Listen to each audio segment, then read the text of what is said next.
Oi, gente, tudo bem? Sejam bem-vindos para mais uma leitura comentada de Úrsula. A leitura comentada é a série de vídeos em que eu vou fazendo a leitura da obra junto com você, te explicando o vocabulário, os recursos expressivos, as referências de intertextualidade usadas na composição do texto.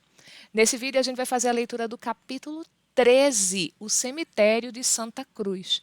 Esse capítulo, logo no primeiro parágrafo, vai fazer uma referência de intertextualidade que eu acho importante a gente já apresentar para vocês, que aí a leitura vai sair um pouquinho mais fluida. Esse capítulo vai citar o Bernardin de Saint-Pierre e a sua obra Paulo e Virgínia. Esse Bernardin de Saint-Pierre era um botânico e um escritor francês. Ele vai ser responsável principalmente por duas obras literárias, Paulo e Virgínia é a principal delas, mas ele também vai escrever um livro chamado L'Arcadie, a Arcádia em francês, e isso tem a ver com a profunda conexão que ele, como botânico, tinha com a natureza. Inclusive, a natureza é um elemento extremamente importante nesse romance, Paulo e Virgínia, e é justamente por causa disso que o Bernardin Saint-Pierre está sendo apresentado aqui nesse parágrafo. O parágrafo vai começar com a descrição de um espaço natural que é tão belo, tão agradável, é tão exuberante que lembra aquele descrito pelo Bernardin Saint-Pierre lá no Paulo e Virgínia. Ok? Então, vista essa referência, vamos começar a leitura. Era uma dessas tardes que parecem resumir em si quanto de belo, de luxuriante, de exuberante, nesse contexto luxuriante e exuberante, e de poético, ostenta o firmamento no Equador. Firmamento aí, o céu do ponto de vista físico, aquele em que a gente vai encontrar o sol, a lua e as estrelas, as nuvens, tá?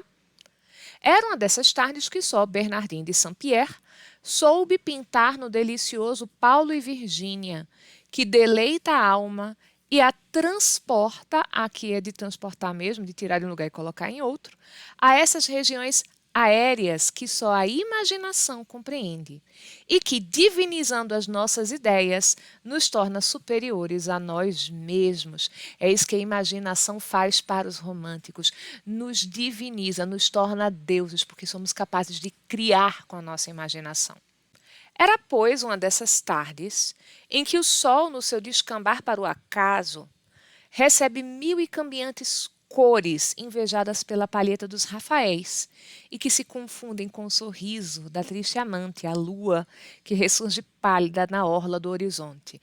Então, é aquele momento com tantas cores no céu, porque o que é dia e o que é noite está se confundindo, o que é brilho do sol e o que é brilho da lua está se confundindo também, e são tantas cores que a paleta de pintura de um Rafael Sanzio, Rafael pintor ali do Renascimento, teria inveja a quantidade de cores disponíveis no céu nesse momento.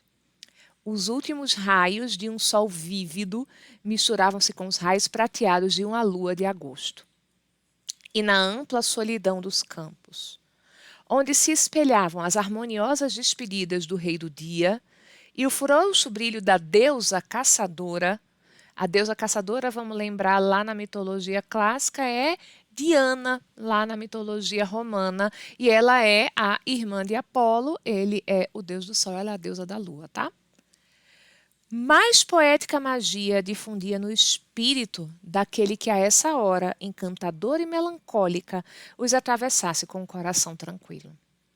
Silencioso e ermo, vazio, né? Não tem ninguém, estava então o cemitério de Santa Cruz, e só o vento, que silvava entre o arvoredo ao longe, e que mais brando gemia tristemente nessa cidade da morte, é que quebrava a solidão monótona e imponente desse lugar do esquecimento eterno. Gente, olha só a beleza da construção da linguagem aqui nesse parágrafo. A gente tem uma transformação ali do vento numa personificação. Ele vai silvar, que é a palavra que a gente usa para falar ali do som emitido pelas cobras, é esse sibilar das cobras, tá? E ele faz isso de maneira muito branda, muito suave, gemendo. Tá? O vento vai gemer tristemente nessa cidade da morte. É uma metáfora, o cemitério aí ele é comparado implicitamente a uma cidade, Afinal, você vai ter ali um conjunto de habitações, só que dos mortos, né? E é também uma forma eufemística de se falar do cemitério, é uma forma ali branda, suave de você apresentar a ideia de que tem muita gente morta ali enterrada, né? Esquecimento. Encontrá-lo-emos, acaso? Aqui, olha, a mesóclise é sempre meio estranha para o leitor contemporâneo, mas vamos entender. Encontraremos isso, o esquecimento? Será que talvez a gente vai encontrar esquecimento? Essas dores que nos retalham o coração, serão porventura, tá vendo que esse porventura está separado? Então ele vai significar por sorte, tá? Quando está junto significa por acaso. Serão por sorte esquecidas? Dormirão acaso no fundo do sepulcro? Essa especulação aqui, gente, traz um pouco da característica romântica da evasão na morte. De se imaginar que com a morte se podem esquecer os sofrimentos e que a morte então é uma forma de libertação dos sofrimentos. Quem sabe? Quem o poderá afirmar? Deus. Só Deus o sabe. E os seus arcanos são incompreensíveis. Os arcanos são os mistérios. O morto dorme o sono eterno. E a sua campa, a sua tumba, é muda como os seus lábios. O sepulcro recebe o segredo do morto e guarda-o e o não revela. E o que vive diz: o morto repousa sob a lousa, seu corpo reduz-se à terra. Ele reduz-se à terra aí no sentido de que ele vai ser reduzido até virar algo que vai ser parecido com terra. E a paz e o esquecimento das dores humanas, que ele tanto anelava, que ele tanto desejava, lhe oferecem a morte. Pela forma como temos aqui a concordância, a paz e o esquecimento estão oferecendo a morte. Mas, no sentido que a gente termina evidentemente construindo aqui, é que a morte oferece essas duas coisas. Então, a gente meio que tem aqui um hipérbatozinho que terminou conduzindo a essa concordância. Mas a morte oferece para o morto a paz e o esquecimento na perspectiva de quem está vivo. As pessoas vivas anseiam que isso seja verdade, embora ninguém possa dizer se isso é verdade ou não, a não ser Deus. Simples. Ó, passam-se os séculos e ele não volve, ele não retorna. Isso ainda é o vivo, observando ali os cemitérios e comentando o que é a morte. Passam-se os séculos e ele, o morto, não retorna, não vive novamente. É sempre mudo e frio como a terra, que em borbotões se derramou sobre ele. Simples e quase nu era esse cemitério de Santa Cruz, como devera ser a última morada do homem. Mais um eufemismo para se falar de cemitério, a última morada do homem. A vaidade não tinha franqueado o seu liminar. Aí não havia mausoléus, nem floreadas campas, mas uma capelinha singela e pobre, e a cruz com seus braços distendidos, esticados, protegendo as cinzas dos que eram pó, e denunciando que na vida seguiram a sublime religião do Cordeiro crucificado. A cruz com os braços esticados vai denunciar que aquelas pessoas seguiam a religião do Cordeiro crucificado. Cordeiro de Deus é uma perífrase extremamente comum entre os cristãos para falar de Cristo, então para falar que eles eram cristãos. Além disso, uma ou outra árvore e ervas rasteiras cobrindo o terreno e invadindo tudo. A estrada que ia a Santa Cruz abria-se aos pés desse lugar de tão saudosas recordações. Recordações que são cheias de saudade.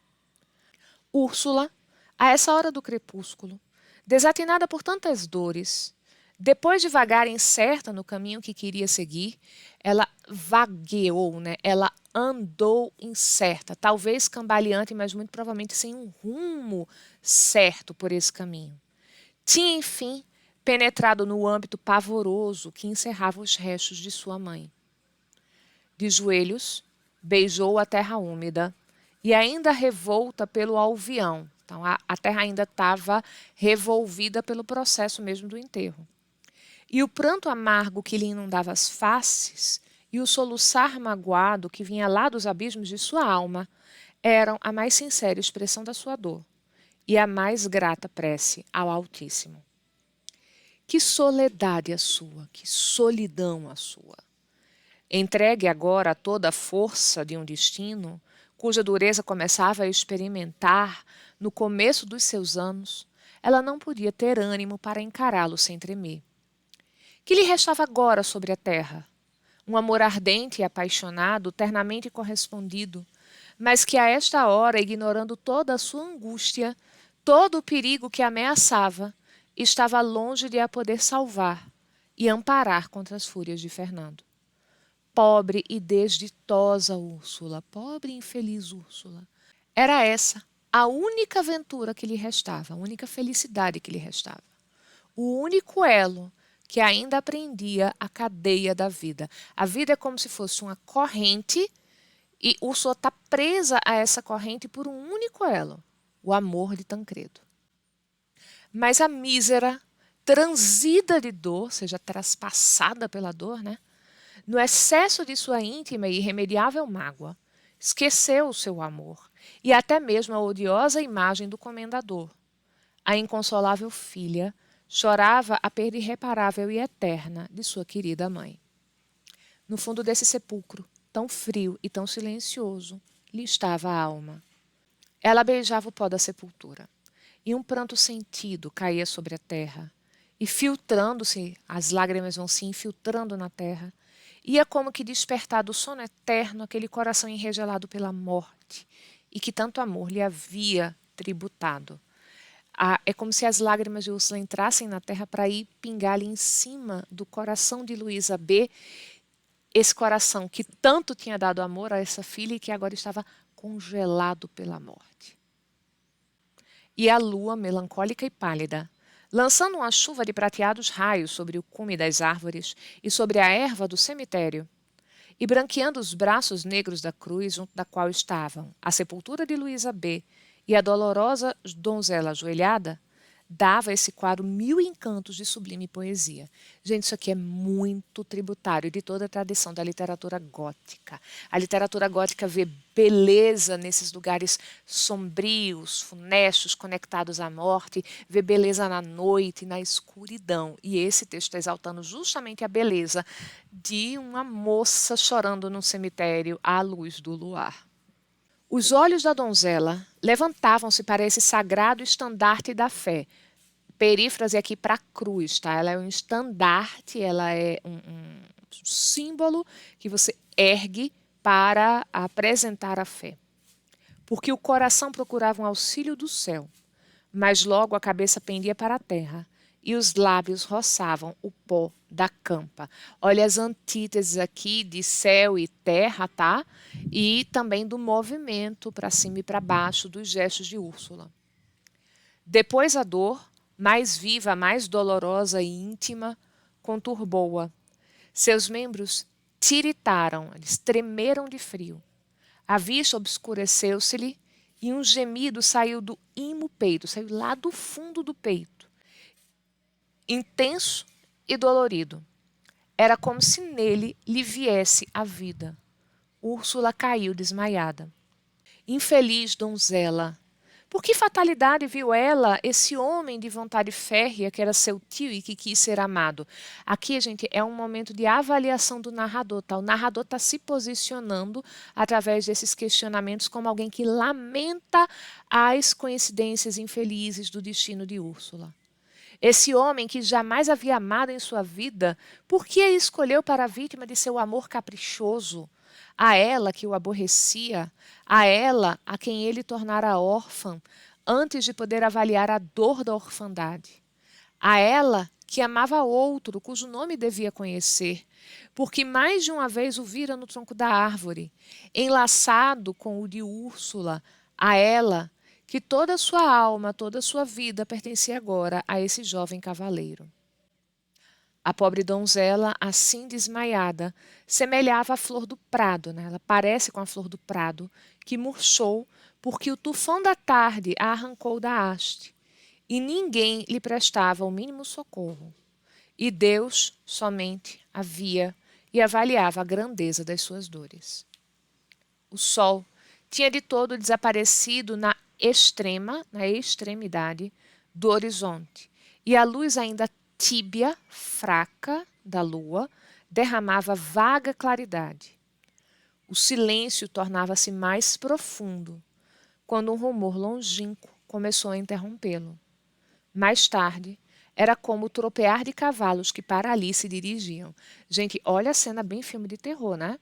Úrsula estava ali agarrada no lápide da mãe, na sepultura da mãe, beijava a sepultura, olhava para a cruz, suspirava, e ela é tomada por uma emoção tão grande que ela termina desmaiando ali, sozinha no cemitério de noite.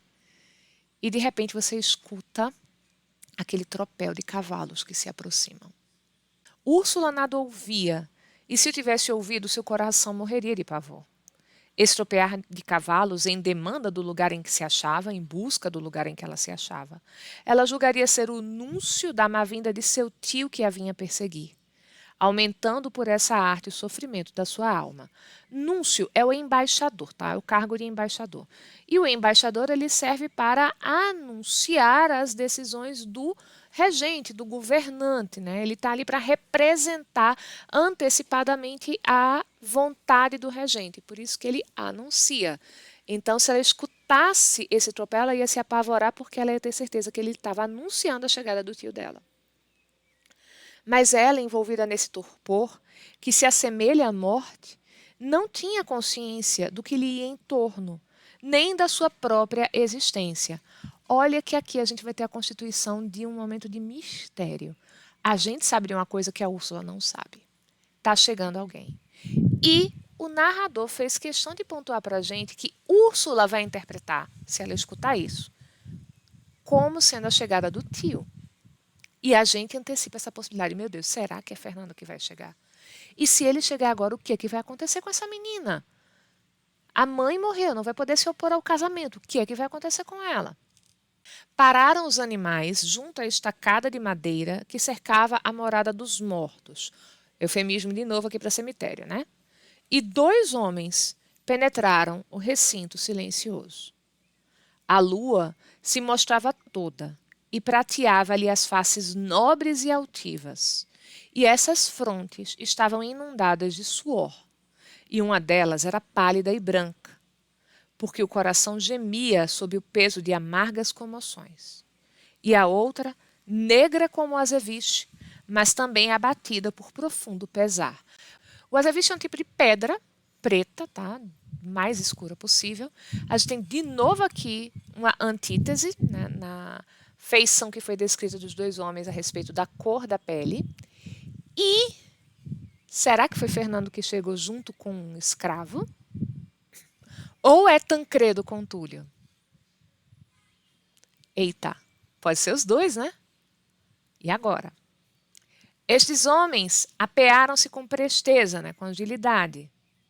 Ataram a uma árvore as rédeas dos seus jinetes, que são os cavalos, e de um salto, cada qual mais rápido, invadiram a morada do sono eterno. Opa, de novo eufemismo aqui. E junto à cruz enxergaram com dificuldade, o vulto de uma mulher estendida por terra. Ei-la! Exclamaram a um tempo, ambos eles. E o que era amante, aqui no sentido aquele que era apaixonado, o que sentia no coração referver-lhe um amor estremecido, ajoelhou ante a bela desgraçada e, tomando-a nos braços, exclamou: Úrsula! Úrsula! Então essa mulher, que no excesso de sua aflição ele julgara morta, reanimando-se pouco e pouco ao contato de seu corpo, desatou um gemido profundo e dolorido. Louvado seja o Senhor Deus, exclamou Tancredo, a quem sem dúvida já o benigno leitor terá reconhecido. Qual foi a pista que ficou aqui na narração para que a gente adivinhasse que era Tancredo e não Fernando? o personagem foi apresentado como tendo uma feição nobre. Se diz que os dois cavaleiros tinham feições nobres. E esse narrador só traria esse adjetivo, no caso desse par de personagens, para o Tancredo. Se ele fosse apresentar o Fernando, diria que ele tem feições ferozes, raivosas, duras, violentas, mas não feição nobre, tá? Sim, ajuntou Túlio, bendito seja o Senhor que protege a inocência, ela vive, Senhor, e será vossa. É verdade, disse o jovem Tancredo, estreitando em seus braços a mulher de suas afeições. Oh, Túlio, quanto sou feliz, ela vive para mim.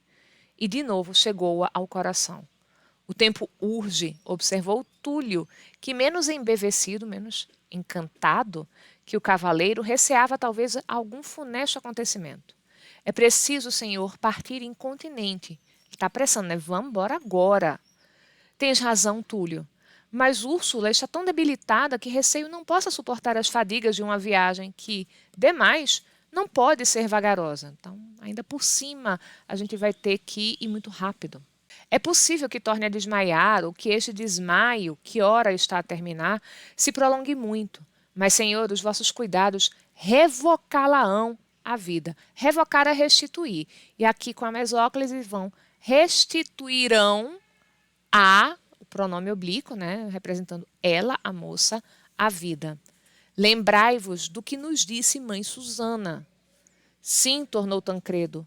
Mas supões, Túlio, que eu trema com a lembrança desse homem? Não. Eu só receio que o estado de saúde desta infeliz menina piore, ou venha a perigar por uma viagem imprudente, e que só pode revelar pouco ânimo da minha parte. Opa, acho que eles encontraram com a mãe Susana e descobriram tudo, porque mãe Susana alertou alguma coisa sobre o comendador, e parece que é isso, e o Fernando está dizendo, não tenho medo dele não, eu enfrento o comendador. Depois, curvou-se sobre a moça e chamou-a. Essa voz amada lhe ecoou na alma. Úrsula abriu os olhos e reconheceu Tancredo. Sois vós? Disse num transporte indefinível de amor e esperanças. Oh, então é verdade que Deus escutou as minhas súplicas. Tancredo, em nome do céu, salvai-me! E que receais, prenda do meu coração, dádiva do meu coração? Interrogou o mancebo, revendo-se nos olhos dela. Então Úrsula, levantando-se com ímpeto, porque tinha despertado completamente do doloroso torpor de suas faculdades, torpor das faculdades, né? A perda mesmo da consciência. Ela acordou de vez desse desmaio. Olhou em torno de si e exclamou, no cemitério! E seus olhos exprimiram pavoroso enleio. Ela ficou perplexa. Ela não se deu conta de onde é que ela estava. Ela esqueceu que ela tinha tido ali seu último momento de consciência no cemitério. Eu, no cemitério, tornou após breve pausa, e um pranto sentido, mas já menos desesperado, se desprendeu de seus olhos e ela soluçou. Minha mãe, Tancredo, ela já não existe. E aqueles dois corações, unidos pelo amor, oraram pelo descanso eterno de Luísa B. É isso, gente. Terminamos com uma possibilidade desses dois terem um final feliz, porque eles se reuniram antes do Fernando aparecer, mas o Fernando já matou o pai de Úrsula. Será que ele recuaria por causa do Tancredo? Será que o Tancredo vai terminar matando o tio de Úrsula para livrá-la? Mistérios, suspense. Vamos ver como é que essa história vai se desenrolar nos próximos capítulos. Eu espero que esse vídeo tenha ajudado você. Boa leitura, um beijo e até a próxima.